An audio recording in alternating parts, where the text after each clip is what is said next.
thanks for tuning in for another Comics Weekly wrap-up where I share with you the comics and trade / graphic novels I've read for the week. So I just recently got back from a weekend trip. That's why I kind of rushed and got my last wrap-up up fairly quickly, and I only put 6 books in that wrap-up because I had a weekend trip to go to. Well, anyways, I've got a good variety of books so far that I read over the weekend that I'm just now getting a chance to film a wrap-up. But I got Lumberjanes, Volume 1, Beware the Kitten, Holy. This is the first volume, and this is something that Goodreads had recommended to me. I'm noticing a couple of YouTubers are featuring this book now. A couple of my friends on Goodreads have already read it. Well, anyways, what it is about a couple of girls who go to a summer camp for girls called the Lumberjanes. Instead of Girl Scouts, they're Lumberjanes. Well, anyways, it's just really, it's a really fun, funny, action-packed book, and I would say this is suitable for all ages because there wasn't really anything inappropriate with it that I saw. It's kind of cartoony the way it's drawn. But one of the things I really appreciated were the pop culture references that were made. There was kind of like this Fibonacci sequence thing that had stones they were supposed to step on, and I've seen that I don't know how many like action movies and cartoons and stuff. If I'm not like mistaken, I think it was something from Indiana Jones and the Temple of Doom or something like that, but I thought that was kind of cool. And they also did the fastball special, which is from the X-Men. That's something that Wolverine and Colossus would do, where Colossus would throw Wolverine and call it the fastball special. Well, the Lumberjanes did that, and I'm like, yeah, that's pretty darn cool. And then I was thinking a lot of the people who have been reading Lumberjanes lately probably don't even realize that that's an X-Men reference, because they probably don't read other comics, and they're not really comic book people. But yeah, it does have a nice bit of action to keep you interested. And like I said, it's kind of cartoony. It is suitable for children of all ages because, like I said, there was nothing really wrong with it. So I rated this 4 out of 5 stars. I did really think it was a fun book. It wasn't great, but it was a fun book, so that's why I rated it 4 out of 5 stars.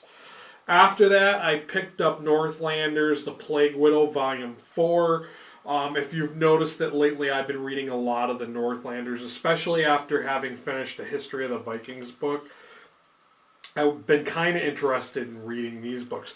This one volume is all one story, and it takes place in Russia near the Volga River.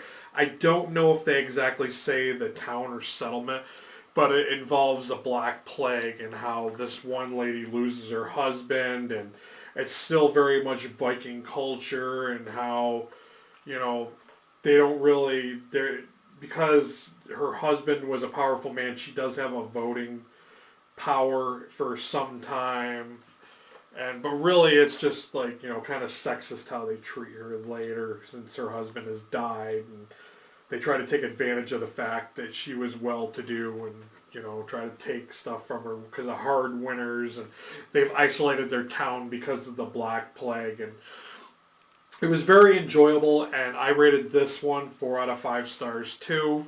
If you're into the history of the Vikings, and this is fairly accurate. Like I said, I've read the history of the Vikings, so it's kind of, it's kind of neat to see this drawn out. That was another good one. After that, I picked up Death of Wolverine. This is a newer Death of Wolverine, because there was an older Death of Wolverine book that it was called Wolverine the End or whatnot, and this one is totally different from that one, and it's kind of a contradiction in regards to that one. Well, anyways, this one is the newest one, and it takes place just before the Secret Wars.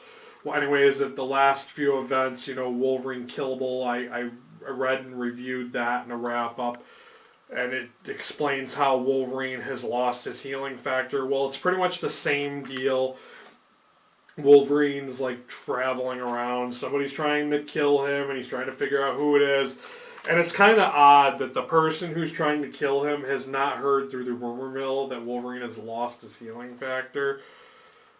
But yeah, it did make a lot of sense after reading this, because I read the Wolverines issues 1 and 2, and those are books that are taking place in the Secret Wars, and it kind of makes sense now as to why Wolverine was like a big statue, a metallic statue.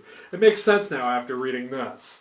I'm not going to spoil this in case you have not read The Death of Wolverine yet, but it was okay. It was just an okay book, and I think everybody else who read this on Goodreads also gave this like a 3 out of 5 star rating, and that's what I gave it too. A good majority of the book is that story, and then I don't want to show you how it ends because I just don't want to ruin it for you guys. But yeah, and then the last half of the book was all like just the sketches in preparation to make this story. It's okay. It's an okay story, but it's kind of other people had said it was such a huge letdown because it's supposed to be, the death of Wolverine.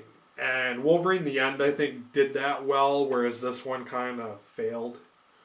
But yeah, it is what it is. Okay, and I think this is going to have to be my last book for the wrap-up this week.